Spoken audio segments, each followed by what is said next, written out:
Welcome back to another episode of Sound Pals Go to the Movies. This is another Throwback Thursday review, and I'm here with my friend Touly. Say hi, Touly. Hi, guys. And today we're going to be reviewing Backdraft from 1991. And just fair warning, there's going to be spoilers up ahead, so you've been warned. Two Chicago firefighter brothers who don't get along have to work together while a dangerous arsonist is on the loose. So let's begin with my first pro. My first pro is the cast. We have Kurt Russell, William Baldwin, Robert De Niro, Donald Sutherland, and as well as real firefighters in the cast. So we have the star power, but really, I like how chemistry between Kurt Russell and William Baldwin, who played the two brothers, come through the movie. It seems like they do have a brotherly bond that comes through, and that comes with issues that they don't kind of care for each other or they resent each other. Also, let's talk about Robert De Niro as the inspector and Donald Sutherland as the arsonist in jail. The dynamic came through, and it also reminded me sort of a Hannibal Lecter vibe from Silence of the Lambs, especially how Brian, played by William Baldwin, had to resort to Donald Sutherland's character for information, get him to help with the case. My next point is in the music department.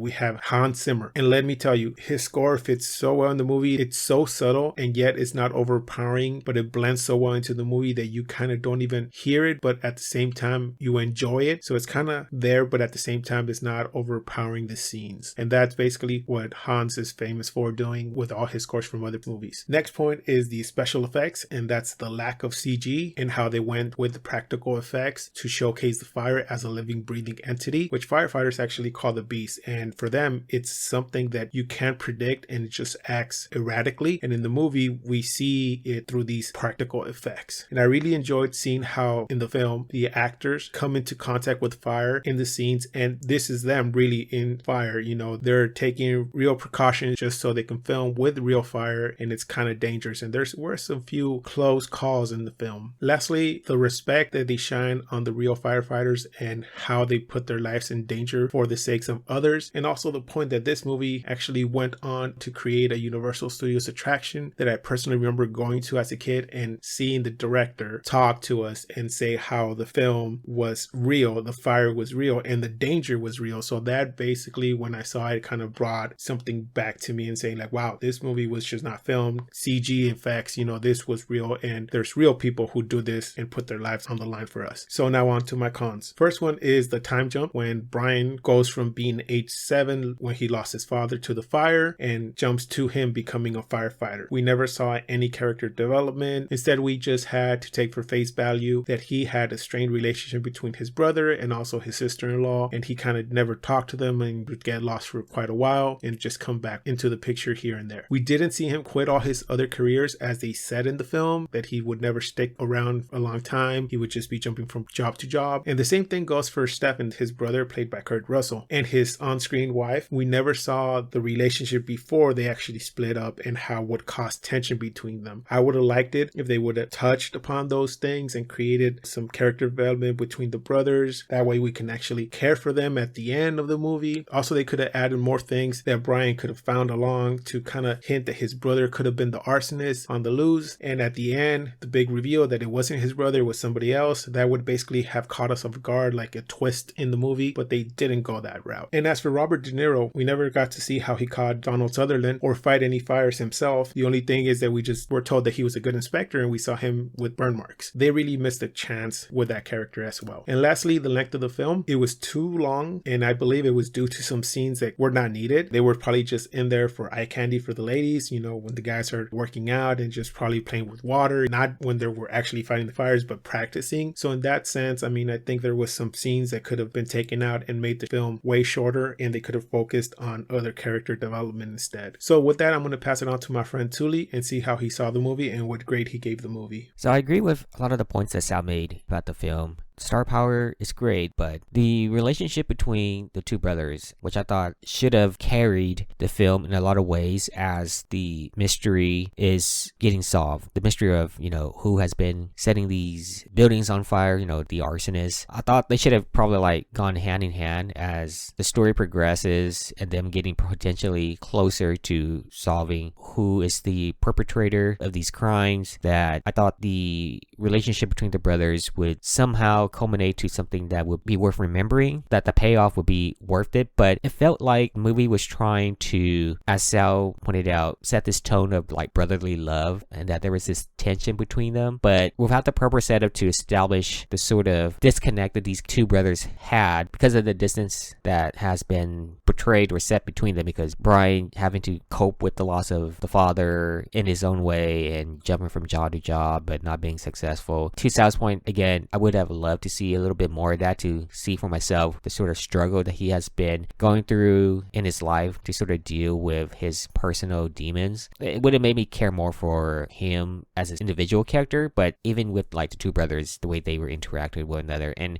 I guess for me, it didn't really help that Kurt Russell's character seemed very arrogant with him being a firefighter. It seemed like he had this disregard for safety, putting not only the other firefighters in danger, but even himself, to a point where you would think that it would be deemed heroism, but it could be also deemed negligence. And I don't know, for some reason that was sort of off-putting for me, because then it sort of bled into the sort of character he is. And when I see him interact the way he does with Brian, it doesn't come off as being genuine or being sincere or caring. It really carried throughout a lot of the film, and like I said, it didn't lead to this resolution between the brothers that made me realize at the end that, you know what, they were able to sort of come to terms with one another, and that with the older brother dying as well, I felt like Brian unfortunately was just the victim of all of this and has to endure and deal with this all by himself. I wish they could have done more with the two brothers. I thought that would have been a great focal point of the film, to go alongside with, again, the sort of twist that they were setting up, or the revelation that we're setting up towards the end, where they find out who actually was the culprit of, you know, setting all these buildings on fire and whatnot. So I mean, potential was there definitely, but I thought the movie was struggling to tie in all of these different components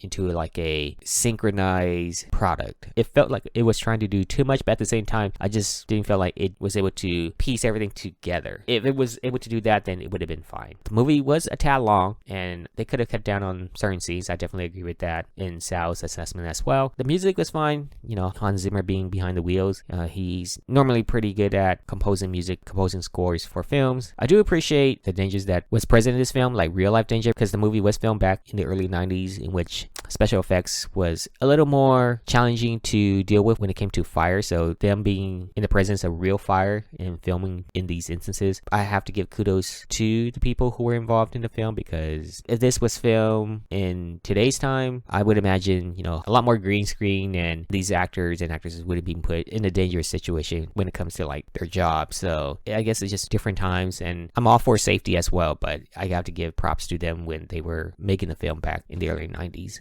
and the sort of things they had to go through to make the film. So the last thing I want to talk about is the fire in the film, where they try to personify it in a way where it becomes a character in the film, which is great in of itself. But sometimes I feel like some of the way they talk about the fire, using pronouns or putting it in such a light where it is over the top and stuff of that nature, I feel like, yeah, it does over dramatize some of the situations, and that goes for a lot of the action scenes as well. I can't really imagine that those are things that maybe firefighters do. Like, I know, you know, the presence of danger and stuff, that is always there, and I praise firefighters for what they do in the sort of situations they put themselves in. But I feel like this movie at points over dramatize the situation. Take it for what it's worth, you know, whether you're okay with that because you love the action scenes that kind of comes out of that, or the sort of lines that are said from out of that, or maybe you look at it from the other's perspective where it's like, I don't see that being as realistic, and maybe that gets in the way of you enjoying the film. You know, take it for what is worth. I was kind of like in both camp at points of the film where I thought maybe it was too over the top, maybe they just toned it down a bit, but maybe they needed that to sort of carry the film at times as well, because like I said, the relationship between the two brothers, I thought they could have done a little bit more and tie that to how maybe solving the mystery of who the arsonist was might have brought them to like a closure at the end before the older brother passed away or something. I just wanted to see some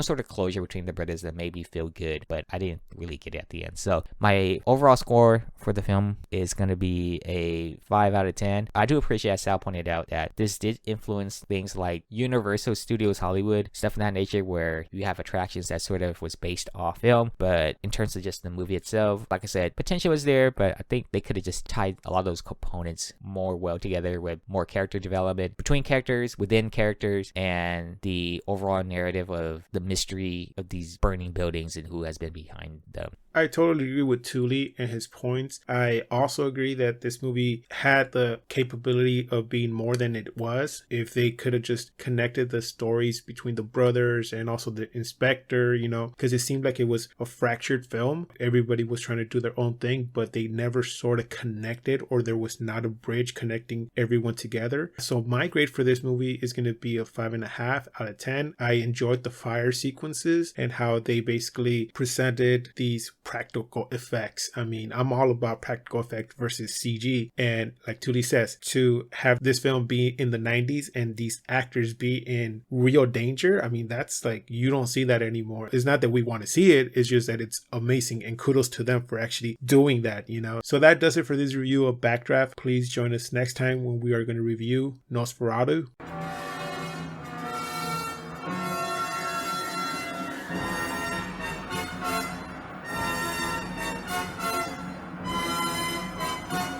Please like, comment, and subscribe. You can find our social media links below. And like always, keep watching movies.